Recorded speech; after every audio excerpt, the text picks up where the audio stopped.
Um pequeno grupo de passageiros se aperta diante de uma única escotilha para tentar vislumbrar alguma coisa em meio à escuridão. Enquanto isso, o submersível mergulha no vazio, indiferente ao que acontecerá em poucos instantes. Na superfície, a equipe de apoio tenta estabelecer algum tipo de contato, sem sucesso. A última notícia que tiveram dizia que o submarino iria liberar alguns pesos, provavelmente, para alcançar a flutuabilidade neutra, ou seja, a capacidade de navegar sem esforço debaixo d'água. À medida que o submersível tenta chegar aos destroços do Titanic, a pressão sobre o seu casco aumenta. A uma profundidade de 3.300 metros, a pressão externa sobre a estrutura gira em torno de 4.900 libras por polegada quadrada.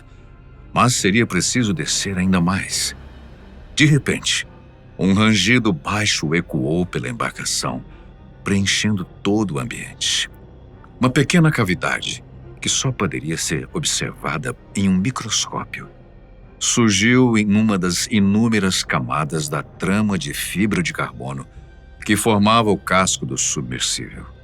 Esse pequeno vazio se multiplicou rapidamente, comprometendo a integridade do veículo e a segurança de empresários, exploradores e de um garoto de apenas 19 anos que estavam a bordo. Subitamente, a tampa de titânio, onde há alguns instantes a tripulação se apertava para observar o fundo do mar, foi arremessada como uma rolha para fora da embarcação. A força esmagadora do fundo do mar poderia agora agir livremente. As paredes, agora tomadas pelas rachaduras, colapsaram para dentro e para trás, em direção à traseira do submarino, onde outra estrutura de titânio lutava para permanecer presa e manter a integridade estrutural do veículo. Não adiantou. O peso da água comprimiu tudo para um mesmo ponto, causando um fenômeno similar a uma implosão. Tudo isso aconteceu em questão de nanosegundos, antes que alguém pudesse reagir. Na verdade, o mais provável é que eles sequer foram capazes de compreender o que estava acontecendo, até que fosse tarde demais. No vídeo de hoje, vamos relembrar alguns detalhes do trágico incidente que envolveu o submersível Titan, da empresa OceanGate. A Guarda Costeira dos Estados Unidos, que esteve presente desde os esforços de busca e resgate, realizou um extenso inquérito e agora, mais de um ano após o desastre, algumas conclusões foram reveladas ao público. E é exatamente isso que nós vamos apresentar a vocês. Será que estamos diante de uma fatalidade ou uma tragédia anunciada? Vamos entender. A OceanGate e o submersível Titan foram idealizados pelo empresário Richard Stockton Rush III, um milionário com experiência em aviação e um gosto peculiar por mergulhos e exploração subaquática. Quando criança, Rush costumava dizer que iria se tornar um astronauta, e ele chegou a ponto de se tornar piloto comercial de aviões com apenas 18 anos. Mas um problema com a sua acuidade visual o impediu de seguir uma carreira militar e de se destacar na ocupação de piloto. Mesmo assim, ele tentou se manter no ramo e se formou em engenharia aeroespacial pela Universidade de Princeton. Durante algum tempo, ele trabalhou para empresas de aviação, como a extinta McDonnell Douglas Corporation, mas acabou tomando outro rumo, se especializando em administração de empresas e investindo no seu próprio negócio. Ao contrário do que poderíamos imaginar, ele optou por se aventurar no mercado de navegação, por achar que a exploração turística no fundo do mar seria uma oportunidade de negócio pouco explorada. Foi assim que, em 2009, surgiu a OceanGate, em parceria com Guillermo Solem, seu sócio na época. Rush sabia que o turismo subaquático tinha um grande potencial, o que ele inclusive achava estranho.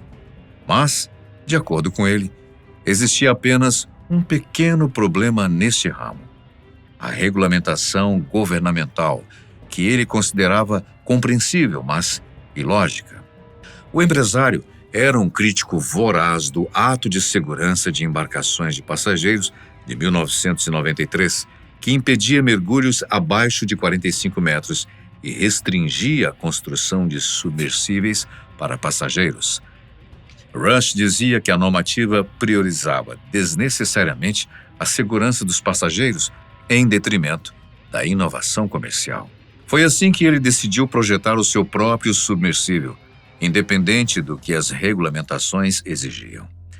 O projeto do Titan consistia em um corpo cilíndrico, constituído basicamente por fibra de carbono e duas tampas de titânio nas extremidades, com paredes de aproximadamente 8 centímetros. A tampa dianteira continha a única escotilha pela qual os passageiros poderiam tentar vislumbrar os destroços do Titanic, o passeio turístico que era a marca registrada da OceanGate. A janela, feita de acrílico, tinha cerca de 17 centímetros de espessura e durante os mergulhos foi registrado que ela se projetava quase 3 centímetros para dentro devido à alta pressão. Isso, por si só, já era uma tremenda falha de design, já que este modelo de escotilha estava classificado para mergulhos de até 650 metros, longe dos 3.800 metros que o Titan almejava alcançar. Mas, acredite, a coisa ainda fica pior. Stockton Rush acreditava que a inovação era a chave para o sucesso, especialmente financeiro, e por isso, conceitos básicos como segurança e experiência não eram prioridade. Talvez tenha sido esse o motivo para que a maior parte dos funcionários da OceanGate fossem profissionais recém-formados que compartilhavam com ele o descaso pelas normas governamentais. Rush dizia que uma equipe jovem poderia sonhar alto e contribuir para a inovação, ao contrário dos trabalhadores experientes que poderiam atrapalhar o progresso da empresa.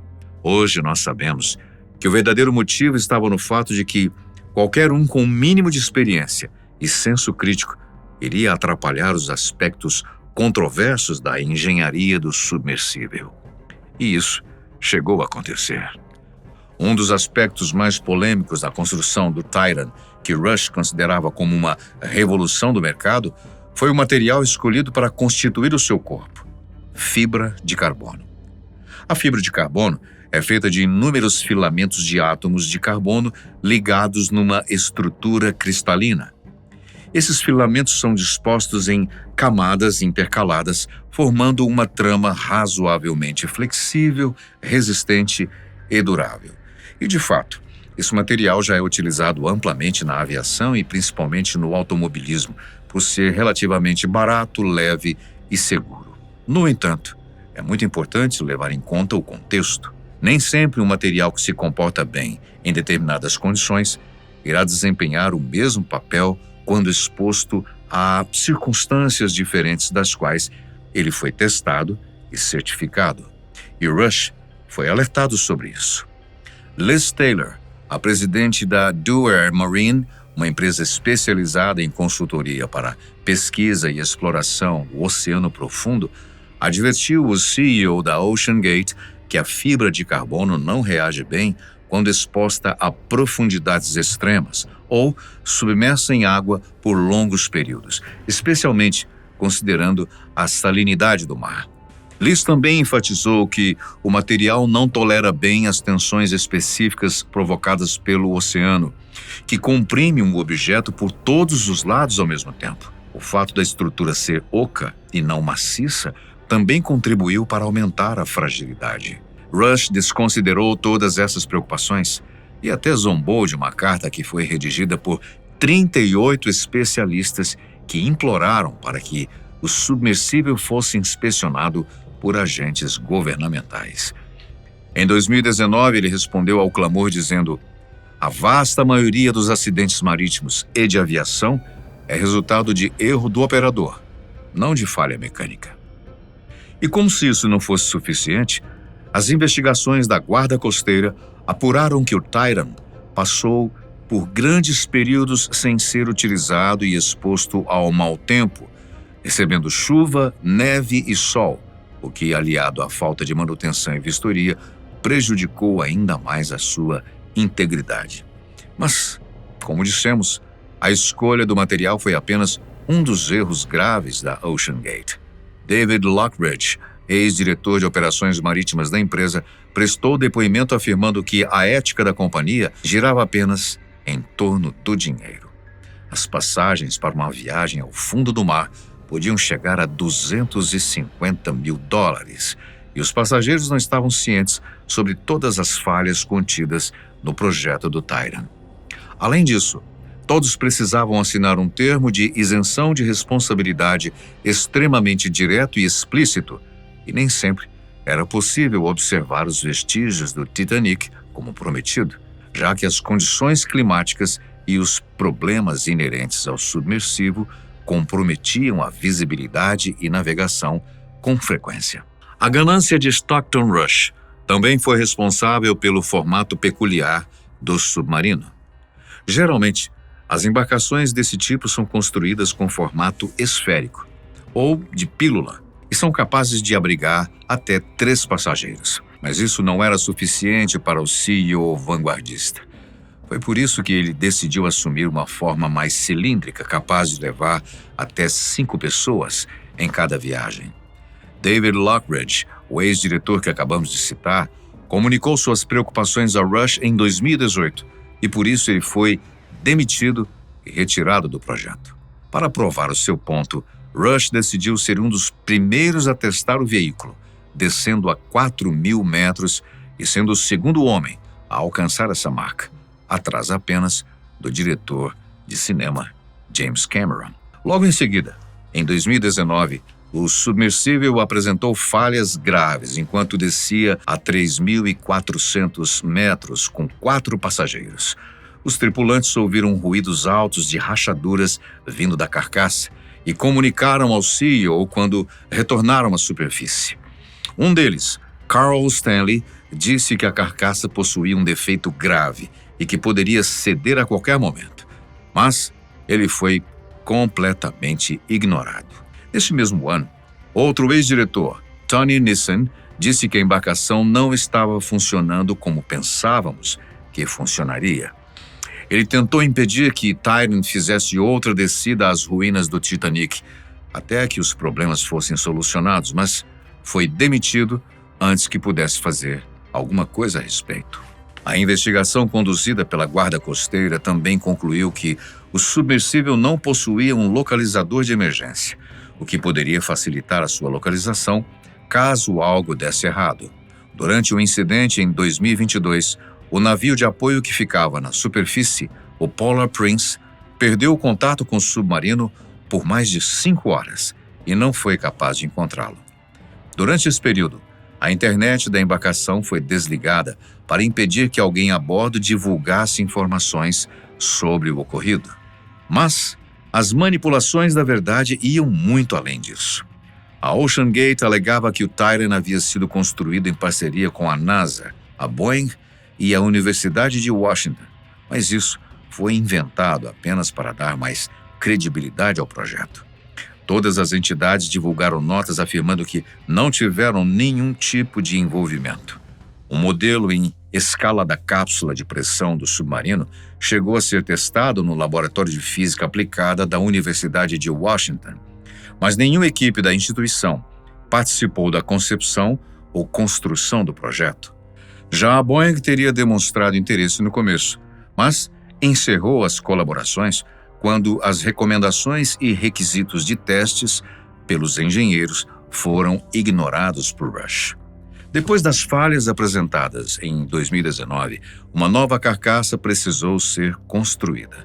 O processo demorou bem mais que o esperado e o CEO passou a mentir para os investidores sobre o que realmente estava acontecendo.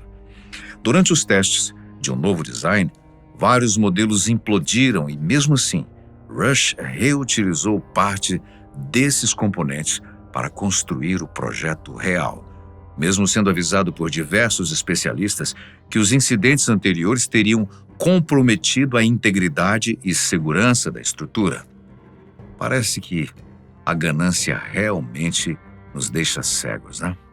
Depois que o novo modelo ficou pronto em 2021, foram adicionados anéis de elevação em sua carcaça para auxiliar na recuperação do submersível pelo navio de apoio. Os engenheiros responsáveis alertaram que isso iria comprometer a estrutura, já que o corpo do Titan não era capaz de suportar a tensão e o estresse de carga ao ser levantado. Mas, mais uma vez, Rush decidiu ignorar os especialistas. Os problemas de comunicação do submersível também eram muito frequentes. Todo tipo de comunicação em alto mar é complexa e está sujeita a falhas, especialmente considerando os submarinos que passam boa parte de sua jornada debaixo d'água, o que torna uma conversação ainda mais difícil para os nossos atuais meios. Geralmente é indicado o uso de sistemas cabeados, que são mais restritivos, mas mais seguros e eficientes. No entanto, resolver esse problema não estava na lista das prioridades da OceanGate e, por isso, ficar horas a fio sem conseguir enviar ou receber mensagens era comum. Também não era possível confiar nos sistemas de propulsão e navegação do Titan, um dos requisitos básicos para qualquer tipo de veículo. Foi o que aconteceu durante um teste realizado em 2021. O apresentador de TV Josh Gates estava a bordo do submersível quando ele começou a apresentar múltiplas falhas técnicas, estando apenas a 30 metros de profundidade. A missão precisou ser cancelada e o apresentador, é claro, recusou todos os convites para visitar os destroços do Titanic depois disso. Poucos dias antes do mergulho fatídico, o Titan também apresentou falhas nos propulsores, deixando a tripulação à deriva no mar agitado por mais de 1 hora até poderem ser resgatados. Tudo isso serviu para deixar claro que o incidente não foi uma fatalidade, mas uma tragédia anunciada. Mas o que realmente aconteceu, você deve estar se perguntando. E essa pergunta é mais difícil, afinal, só podemos contar com as pistas e vestígios que puderam ser recuperados. O mais provável é que o casco tenha se rompido em algum ponto de fragilidade, ou em algum lugar que já apresentava algum defeito, como uma rachadura, ou um ponto de tensão, como as junções do corpo com as tampas de titânio. Nós mencionamos várias vezes o termo implosão por aqui, mas talvez ele não seja o mais preciso para descrever o que aconteceu com o Titan. Isso porque uma implosão, como o próprio nome indica, é o ato de colapsar sobre o próprio corpo, como acontece com garrafas e galões que são expostos à variação de temperatura e pressão. Mas isso geralmente acontece em corpos que possuem apenas um material em sua composição, especialmente o metal, que é flexível e resistente o bastante para se dobrar sem se romper. Mas é difícil que isso tenha acontecido com o corpo em fibra de carbono do Titan. Então, a investigação conduzida pela Guarda Costeira fala em termos de um rompimento em vez de uma implosão. Na prática, isso não muda o que aconteceu com os 5 passageiros. Todos eles padeceram antes de sentir qualquer coisa, já que é impossível para o corpo humano ser exposto a altas pressões do fundo do mar. Entre as vítimas estavam Hamish Harding, um explorador britânico, Paul Henry Nargeolet, ou PH, um experiente mergulhador francês, o empresário britânico-paquistanês Shahzada Dawood e o seu filho de apenas 19 anos, Suleiman, e Stockton Rush, o CEO responsável pelo projeto e pela tragédia do submersível. Saber o que aconteceu não muda o que ocorreu com as vítimas, mas talvez sirva como lição para que os incidentes como este não se repitam no futuro.